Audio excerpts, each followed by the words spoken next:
Mangiarsi le parole è un piccolo difetto molto diffuso che rende meno efficace la comunicazione e toglie gran parte del potere al tuo discorso. Scopri 10 efficaci metodi per superare da subito e facilmente questo problema. Un consiglio e una curiosità.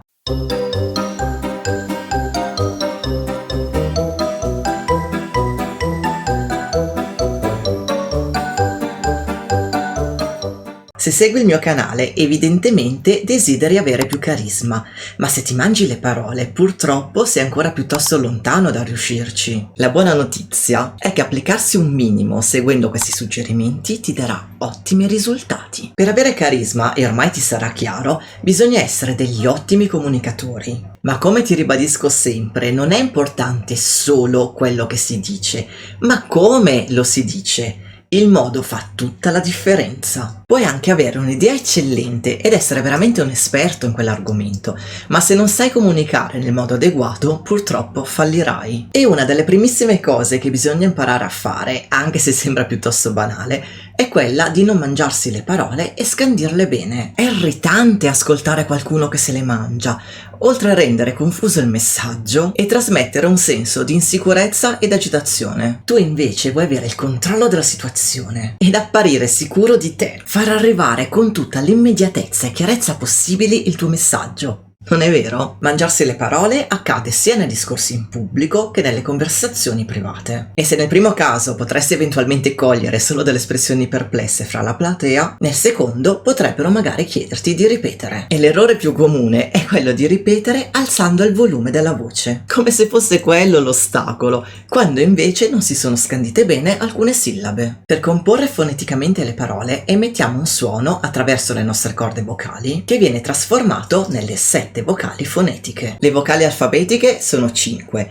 ma chi ha studiato un minimo dizione sa che c'è molta differenza fra gli accenti acuti e gravi di E ed O. Questo suono, a causa di piccoli incidenti della muscolatura facciale e generati dal palato, dalla lingua e dalle labbra, va a creare le sillabe. Gli incidenti sono le consonanti. Questi incidenti frazionano il suono delle vocali e così danno vita alle sillabe. Quando ci si mangia le parole, mancano delle sillabe e le parole smettono di essere chiare e comprensibili. Questo accade perché si parla molto velocemente, o perché si è colti dal panico, o perché si è appresa questa erronea abitudine da piccoli, magari dai genitori che parlano in quel modo. Spesso l'eccessiva velocità è determinata da un senso di inadeguatezza e di disagio, che porta a voler concludere il più rapidamente possibile e scappare da quella situazione. Ma così si finisce per farfugliare e a quel punto ci si sentirà ancora più a disagio. La mente pensa molto rapidamente, ma spesso le parole non riescono a seguire la velocità del cervello. Suono e mente viaggiano su velocità diverse, quindi non si può pretendere di tradurre istantaneamente tutto ciò che pensiamo. La mente sa dove vuole andare, ma devi lasciare il tempo necessario alla tua bocca di seguirla. Dunque, deduzione molto ovvia,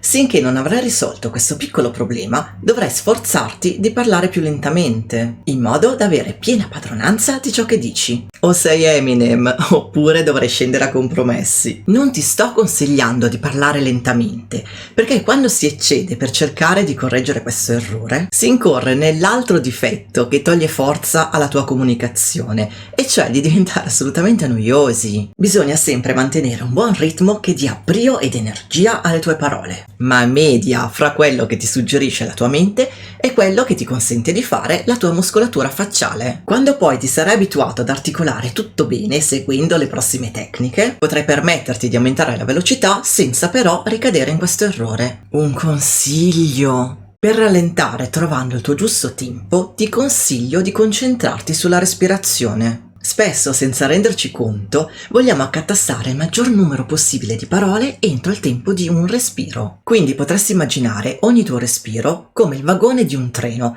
nel quale fare entrare le parole. Puoi farlo o lento e profondo, e quindi idealmente avere a tua disposizione un vagone molto più lungo nel quale fare entrare più parole, oppure, se non riesci a respirare così, avere molti più vagoni molto più corti contenenti meno parole. Ma a quel punto, fra un vagone e l'altro, ci sarà dello spazio, e quello spazio è rappresentato dalle brevi pause che ti prenderai per passare al vagone successivo e continuare ad articolare bene. Comunque, per renderti conto della velocità alla quale parli e così poterla calibrare, ti consiglio di registrarti e verificare. spesso la nostra percezione è distorta e non siamo consapevoli. L'utilissimo esercizio che dovresti fare sempre, meglio ancora se come esercizio preliminare prima di dedicarti agli altri, è quello di fare delle smorfie molto accentuate. Può apparire ridicolo, ma è fondamentale ed è uno degli esercizi di base che fanno gli attori. Siamo pigri, tutti lo siamo senza renderci conto, e questo ci porta ad utilizzare solo parzialmente la nostra muscolatura facciale, atteggiamento che nel tempo peggiora, portandoci a muoverla sempre meno. I muscoli del viso non sono poi diversi da quelli del corpo, per questo motivo vanno sempre allenati in modo da mantenerli tonici e funzionanti, altrimenti col trascorrere degli anni si atrofizzano.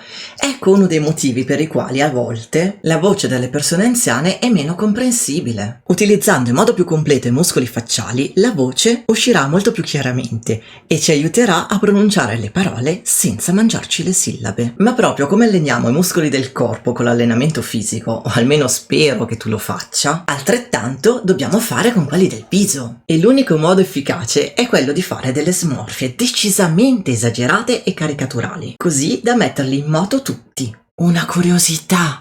Allenandoli otterrai il duplice risultato non solo di migliorare la tua voce e articolare meglio le parole, ma anche di mantenerti più giovane, perché rimarranno molto più tonici e contrasteranno la forza di gravità che con l'andare degli anni purtroppo rende il viso più cascante e i contorni meno netti. Niente male, no? Avrai un motivo in più per allenarti, basta anche 1 minuto al giorno, non essere pigro. Scrivimi nei commenti se lo farai. Consiglio decisamente collegato a quello precedente. Apri meglio la bocca quando parli. Spesso non ci si accorge, ma ci sono moltissime persone che aprono veramente poco la bocca e muovono al minimo le labbra quando parlano. E questo rende decisamente meno comprensibili le parole. Se rientri fra quelle persone e magari filmandoti potrai prenderne consapevolezza, sforzati di aprirla meglio, perché altrimenti le parole si perderanno dentro di te e le labbra faranno da barriera del suono. Cura la tua postura. Spesso, soprattutto quando si è in una situazione di disagio, come per molti potrebbe essere quella di parlare in pubblico,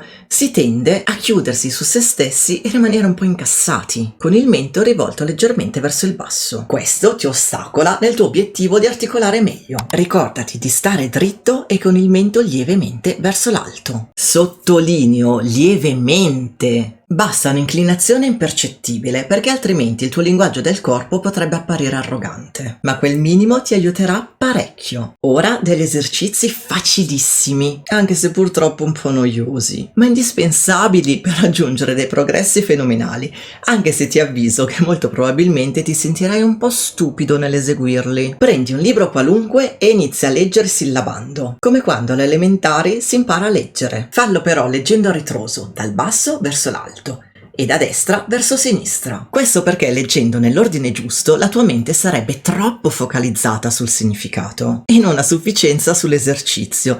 Tu invece ti devi abituare a scandire perfettamente le parole. Sempre con quel libro e sempre a ritroso fai un altro esercizio. Prendi una matita o una penna e tenendola in senso orizzontale fra i denti, leggi in quel modo, stavolta senza sillabare. Sarà molto scomodo e ti sentirai decisamente stupido, ma fallo, fidati. L'esercizio ha un duplice scopo. Ti permette ancora una volta di allenare i muscoli facciali, che ti ribadisco è indispensabile, e ti crea una difficoltà enorme nel leggere cercando di essere comprensibile. Quindi quando poi leggerai senza quell'impedimento, lo farai decisamente bene e con una facilità estrema. È un po' come correre con delle cavigliere di vari chili. Quando poi si tolgono ci si ritrova a correre velocissimi. Ovviamente all'inizio leggerai lentamente per cercare di rendere il più possibile comprensibili le parole, ma procedendo con l'esercizio nel giro di qualche giorno acquisirai sicuramente velocità. Ti raccomando di articolare bene soprattutto i finali delle parole,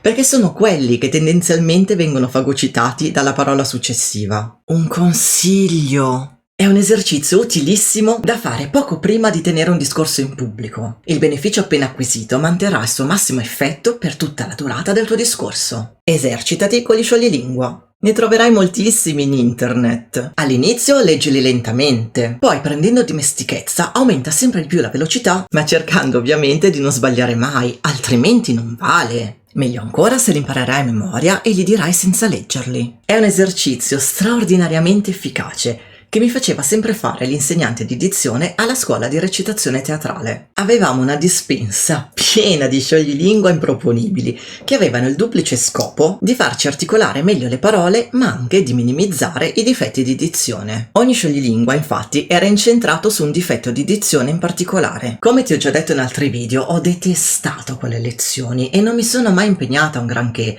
Infatti alcuni miei difetti di dizione perdurano, come puoi sentire. Ma mia discolpa, posso dire che ero un adolescente e si sa che gli adolescenti tendono a non impegnarsi molto nelle cose che non piacciono. Tu però non seguire il mio esempio e cerca di esercitarti con costanza. I risultati non tarderanno ad arrivare e poi sarai molto soddisfatto, anche se magari il percorso non ti entusiasmerà granché. Unisci una vocale ad ogni consonante andando in ordine. Quindi dirai babe bibo bu, kake kiko ku e così via. Ora fai il contrario, metti quindi la consonante dopo la vocale. Perciò dirai ab, eb, ib, ob, ub e così via. Pronuncia tutto nel modo più chiaro possibile e nel tempo cerca di acquisire velocità senza però perdere la chiarezza. Abituati a focalizzarti su quanto stai dicendo, perché come ti spiegavo all'inizio, la nostra mente è molto più veloce della nostra possibilità di parlare e quindi tende a portarsi molto più avanti con il pensiero, mentre stai dicendo qualcosa è già altrove, o pensa a quello che dirai dopo, o rimugina su qualcosa,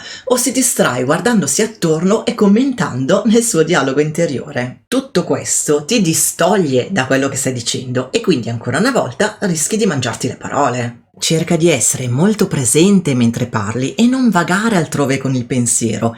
Questo ti aiuterà tantissimo nel tuo obiettivo. Ci vorrà costanza per imparare a non mangiarti le parole, ma ti assicuro che bastano pochi minuti al giorno se lo farai sempre. Per sostituire una vecchia abitudine con una nuova, in genere, occorrono 60 giorni di esercizio quotidiano. Quindi, in appena un paio di mesi ti troverai ad articolare meglio le parole e così comunicare in modo molto più efficace e più carismatico. Il carisma passa anche attraverso questi dettagli fondamentali, non lasciare nulla al caso. Adamas diventa come un diamante, brillante, prezioso ed invincibile.